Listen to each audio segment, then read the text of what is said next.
भूर्भुवः स्वः तत्सवितुर्वरेण्यं भर्गो देवस्य धीमहि धियो यो नः प्रचोदयात्।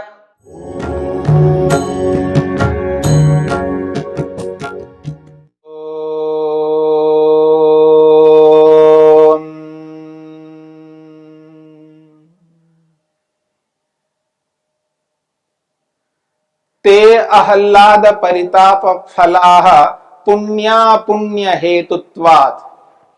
साधन पाद के इस 14वें सूत्र को लेकर के हम विचार कर रहे हैं। महर्षि वेदव्यास ने इस सूत्र की व्याख्या करते हुए एक विशेष बात कही है। वो कहते हैं, यथाच इदं दुःखं प्रतिकूलात्मकं एवं विषय सुख काले अपि दुःखम अस्ति एव प्रतिकूलात्मकम योगिनः। महर्षि वेदव्यास कहते हैं, जैसे ये जो संसार में हमें जो दुख प्राप्त होता है, दुख जो है वो प्रतिकूलात्मक होता है, अनुकूल कभी नहीं होता है। एवं इसी प्रकार से योगिनः योगी को, महर्षि पतंजलि कहते हैं योगिनः योगी को, विषय सुख काले अपि, जो विषय सुख चल रहा है, रूप रस गंध स्पर्श शब्द से संबंधित जो भी सुख प्राप्त हो रहा है, उस सुख की प्राप्ति के काल में, उस समय में, यानी सुख के काल में दुखम अस्ति एव, वहां दुख भी है। उस सुख के साथ साथ दुख भी विद्यमान है और उस सुख के साथ साथ दुख भी मिल रहा होता है। इसलिए वो कहते हैं प्रतिकूलात्मकम, वो सुख उसके लिए प्रतिकूलात्मक होता है। ये विशेष बात है। योगी को सुख प्रतिकूलात्मक होता है, अनुकूल नहीं होता। इस बात को समझ लीजिएगा। सांसारिक व्यक्ति को दुख प्रतिकूलात्मक होता है और योगी व्यक्ति को सुख प्रतिकूलात्मक होता है। विरोध है। योगी को जो सुख प्रतिकूलात्मक होता है वो सांसारिक सुख है, संसार से मिलने वाले सुख के लिए कहा जा रहा है। रूप रस गंध स्पर्श शब्द से जो सुख प्राप्त होता है, सांसारिक जो कोई भी सुख है, वह सुख प्रतिकूलात्मकम, वो प्रतिकूल स्वरूप होता है, अनुकूल नहीं होता है। किसे? योगी को। इसलिए महर्षि वेदव्यास कहते हैं योगिनः योगी को संसार में जो सुख है वो सुख प्रतिकूलात्मकम, वो प्रतिकूल स्वरूप होता है। कब? विषय सुख काले, जब विषय का सुख लिया जा रहा है, रूप रस गंध स्पर्श शब्द का सुख जब व्यक्ति ले रहा है, उस सुख के समय, उस सुख के काल में, सुखानुभव के काल में वो सुख सुख रूप नहीं दिखता, वो दुख रूप में दिखता है। क्यों? वह दुख है, यानी सुख में दुख है। ये विशेष बात है। ये हर व्यक्ति ऐसा अनुभव नहीं कर सकता। कौन करता है? योगिनः योगी अनुभव करता है। इसलिए योगी को ही वो सुख में दुख दिखाई देता है, बाकी लोगों को नहीं दिखाई देता। बाकी लोगों को तो वो सुख के रूप में दिखाई देता है। इसलिए योगी से भिन्न लोग इस संसार के सुखों के प्रति दौड़ लगाते हैं। संसार में जो भी सुख उनको दिखाई देता है, उस सुख के प्रति आकृष्ट होते हैं। उनका आकर्षण, उनकी रुचि, उनका लगाव, उनकी श्रद्धा, उनका जो उमंग है, वो संसार के सुखों के प्रति उत्कंठा से होता है, अत्यधिक उनके अंदर वो सामर्थ्य होता है उन सुखों को प्राप्त करने के लिए। वो अत्यंत पुरुषार्थ करते हैं इन सांसारिक सुखों को पाने के लिए। परंतु योगी व्यक्ति को तो वो सांसारिक सुख सुख के रूप में नहीं दिखते हैं। दुखम अस्ति एवा, उन सांसारिक सुखों में दुख है, इसलिए उस सुख को वो दुख रूप अनुभव करते हैं। क्यों? प्रतिकूलात्मकम, उनके अनुकूल नहीं होता। यह विशेष बात है। भला सुख में दुख कैसे हो सकता है? यदि विचार करके देखा जाए, सुख में दुख कैसे हो सकता है? सुख तो सुख होता है, सुख में दुख कैसे हो सकता है? सुख में दुख नहीं होता, सुख के साथ साथ दुख रहता है। मेरी बात को समझने का प्रयत्न करना, क्योंकि गुण में गुण नहीं होता है। मैं ये कहूं ईंट में ईंट होती है, नहीं हो सकती। दो अलग अलग पदार्थ है। मेरी बात को सूक्ष्मता से समझने का प्रयत्न करना। दो पदार्थ एक स्थान में नहीं रह सकते। एक ईंट जिस स्थान पर है उसी स्थान पर दूसरी ईंट नहीं रह सकती। ठीक इसी प्रकार से गुण में गुण नहीं रहता। दोनों अलग अलग है, विरोधी गुण हैं। सुख अलग गुण हैं, अलग धर्म हैं, अलग विशेषता है। ऐसे ही दुख अलग गुण हैं, अलग धर्म हैं, अलग विशेषता है। महर्षि कनाद ने वैशेषिक दर्शन में इस बात को लेकर के स्पष्ट किया है कि गुण में गुण नहीं रहता। हां, द्रव्य में द्रव्य वहां रहता है जहां कार्य कारण का संबंध हो। जैसे कार्य द्रव्य कारणों में रहता है। जो ये वस्त्र है कार्य द्रव्य है, ये कार्य द्रव्य अपने कारण तंतुओं में रहता है, ये तो संभव है। ये जो वस्त्र है ये कार्य है, ये उत्पन्न पदार्थ है, उत्पन्न मात्र अपने कारणों में रहता है। तो कार्य द्रव्य कारण द्रव्यों में रह सकते हैं, लेकिन जो गुण हैं वो गुण गुण में नहीं रह सकते। ये वैशेषिक का, महर्षि कनाद का विचित्र सिद्धांत है, अद्भुत सिद्धांत है, यथार्थ सिद्धांत है, न्याय युक्त है। इसलिए यहां पर ये जो बात कही जा रही है, सुख में दुख है, इसका अभिप्राय है सुख के साथ साथ दुख भी विद्यमान है। जैसे एक पदार्थ में अनेकों गुण हो सकते हैं, एक पदार्थ में अनेकों गुण हो सकते हैं, ऐसे सुख एक गुण है और दुख एक गुण है, और ये दोनों एक पदार्थ में रह सकते हैं। परंतु वो जो एक पदार्थ है वो कार्य पदार्थ होना चाहिए। मेरी बात को समझने का प्रयत्न करना।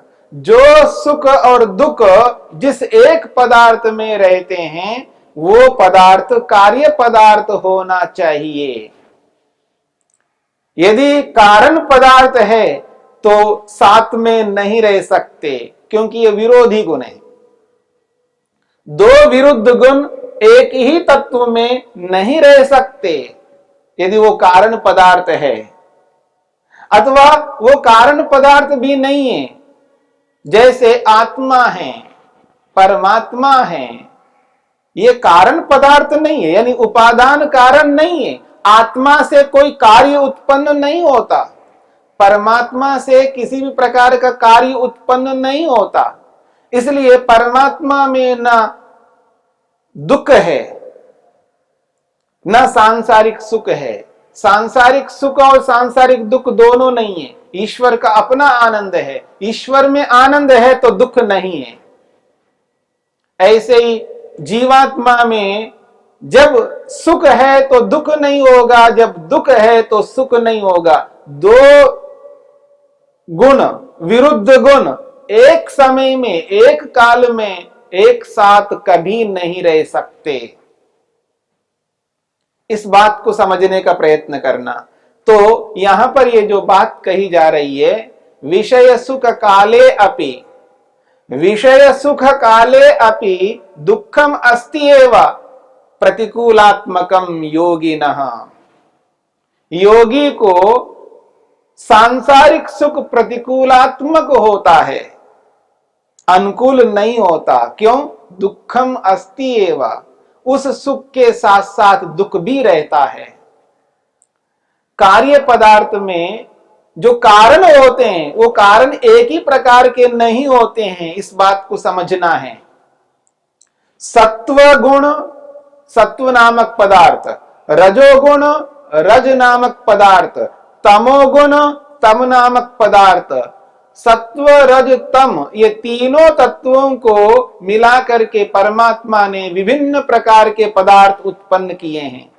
प्रत्येक पदार्थ में तीन पदार्थ विद्यमान हैं कारण रूप में, उपादान कारण के रूप में, सत्व रज और तम। इसलिए रजोगुण का जो धर्म है, गुण है, वो दुख है, और सत्वगुण का जो धर्म है, गुण है, वो सुख है। और ये तीनों पदार्थ मिल करके बने हुए हैं। तो समस्त कार्य पदार्थों में सुख भी है, दुख भी है। कोई ऐसा सांसारिक पदार्थ नहीं है जिस पदार्थ में केवल सुख हो और केवल दुख हो। हाँ, जब सुख उभरा हुआ है तो दुख दबा हुआ है, और जब दुख उभरा हुआ है तो सुख दबा हुआ है। इसलिए जब व्यक्ति संसार के किसी पदार्थ से वो सुख ले रहा होता है, उस सुख के साथ साथ दुख भी आता है, क्योंकि दुख उसके साथ विद्यमान है। और जब सुख लेता है, उस सुख के लेने के बाद दुख प्रारंभ हो जाता है। इस बात का अनुभव, इसका एहसास, इसकी अनुभूति केवल केवल केवल योगी करता है, सांसारिक व्यक्ति नहीं कर पाता है। इस बात को समझने का प्रयत्न करना। जब व्यक्ति संसार का सुख लेता है, और जब संसार का सुख लेता है तो सुख लेते ही तुरंत दुख प्रारंभ होता है। ऐसे सुख को योगी नहीं चाहता जिस सुख के पीछे दुख प्राप्त होता हो। और संसार का सुख ऐसा ही होता है, संसार का सुख प्राप्त होते ही उसके बाद दुख प्रारंभ होता है। इसलिए कहा संसार के सुख में दुख है, अर्थात संसार के सुख के साथ साथ दुख भी रहता है। इस बात को समझने की चेष्टा करनी है। और योगाभ्यासी जिस दिन इस बात को समझ लेता है, वो इस संसार के सुख से ऊपर उठ जाता है और ईश्वरीय आनंद की ओर अग्रसर होता है। ईश्वरीय आनंद को प्राप्त करने की चेष्टा तभी कर पाएगा जब संसार के सुखों के साथ साथ दुखों को भी अनुभव करे। इसलिए महर्षि वेदव्यास स्पष्ट करते हैं, विषय सुख काले अपि दुखम अस्ति एव। ये जो विषय सुख का अनुभव हो रहा है, उस सुख के साथ साथ दुख विद्यमान है।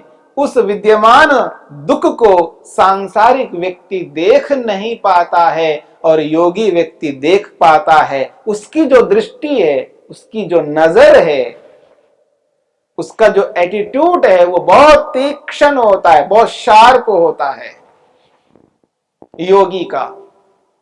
इसलिए वो बड़ी सूक्ष्मता से मैक्रो होकर के उस सुख के साथ साथ रहने वाले उस दुख को भी पकड़ लेता है, अनुभव कर लेता है, और अनुभव करके वो ये निष्कर्ष निकालता है, ये निर्णय निकालता है, ऐसा सुख मुझे नहीं चाहिए जिस सुख के साथ में दुख हो। इसलिए यहां महर्षि वेदव्यास कहना चाहते हैं, विषय सुख काले अपि, जब व्यक्ति विषय का सुख ले रहा हो, विषय सुख का भोग कर रहा हो, उस समय भी वो ये एहसास अनुभव करता है इसमें दुख है, इसलिए ऐसा विषय सुख मुझे नहीं चाहिए। इसलिए उस सुख से वो हट जाता है, दूर हो जाता है और ईश्वरीय सुख को पाने के लिए उद्यम करता है, मेहनत करता है। और एक बात, ये जो विषय सुख है, इस विषय सुख के साथ में जो दुख है, वो एक दुख नहीं, दो दुख नहीं, तीन दुख नहीं, चार दुख लगे हुए हैं, इस बात को अनुभव करता है।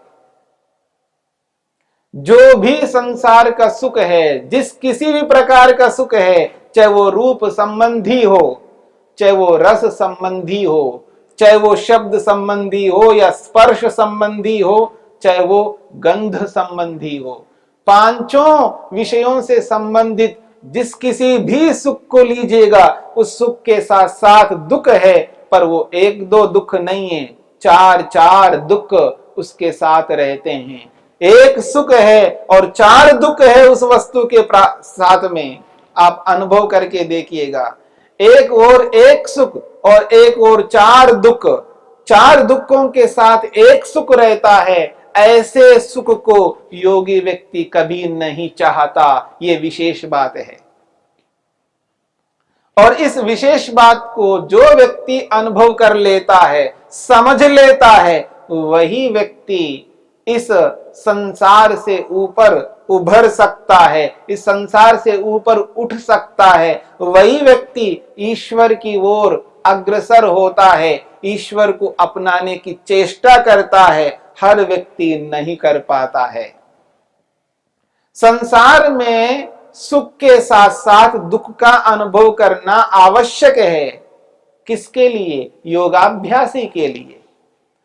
जो मुमुक्षु है, जो मुक्ति को प्राप्त करना चाहता है, जो व्यक्ति अध्यात्म मार्ग में, श्रेय मार्ग में चल रहा है, ऐसे व्यक्ति के लिए ये आवश्यक है कि वो इस संसार में दुख का अनुभव करे, इस संसार के सुखों में दुख को साथ साथ अनुभव करते जाए। जब संसार के सुखों के साथ दुख का अनुभव करने लगेगा, उसको ये प्रतीति होगी इस सुख के साथ चार दुख हैं, तो ऐसे सुख को मैं नहीं चाह सकता, ऐसे सुख मेरे लिए उपयोगी नहीं है। मैं इस सुख से ऊपर उठना चाहता हूं, ऐसे सुख को प्राप्त करना चाहता हूं जिस सुख के साथ दुख ना हो, ये चारों दुख जहां ना हो, केवल सुख हो, ऐसे सुख को मैं प्राप्त करना चाहता हूं। तभी व्यक्ति योग मार्ग में चल पाता है, तभी व्यक्ति इस अध्यात्म में जी सकता है, तभी व्यक्ति इस श्रेय मार्ग को अपना करके अपने लक्ष्य को पूर्ण कर सकता है। यही यथार्थता है।